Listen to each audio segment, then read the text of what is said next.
The last speaker for this signing ceremony is the Academy Award Best Actor and the United Nations Messenger of Peace, Mr. Leonardo DiCaprio.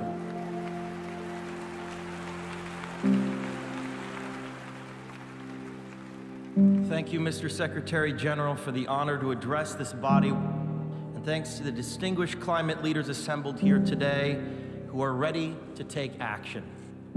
As a UN messenger of peace, I have traveled all over the world for the last 2 years. I have seen cities like Beijing choked by industrial pollution, ancient boreal forests in Canada that have been clear-cut, and rainforests in Indonesia that have been incinerated. In India, I met farmers whose crops have been literally washed away. In America, I've witnessed sea level rise flooding the streets of Miami. In Greenland and in the Arctic, I was astonished to see that ancient glaciers are rapidly disappearing, well ahead of scientific predictions.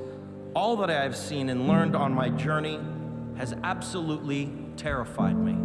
Now think about the shame that each of us will carry when our children and grandchildren look back and realize that we had the means of stopping this devastation, but simply lacked the political will to do so.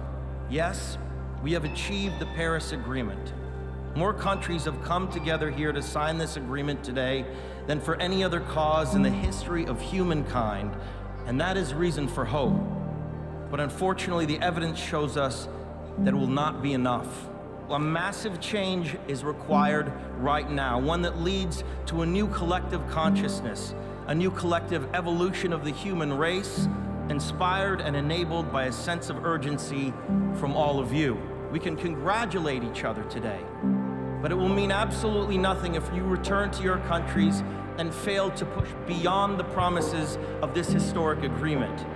After 21 years of debates and conferences, it is time to declare no more talk, no more excuses, no more 10-year studies, no more allowing the fossil fuel companies to manipulate and dictate the science and policies that affect our future.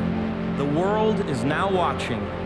You will either be lauded by future generations or vilified by them. You are the last best hope of Earth. We ask you to protect it, or we and all living things we cherish are history.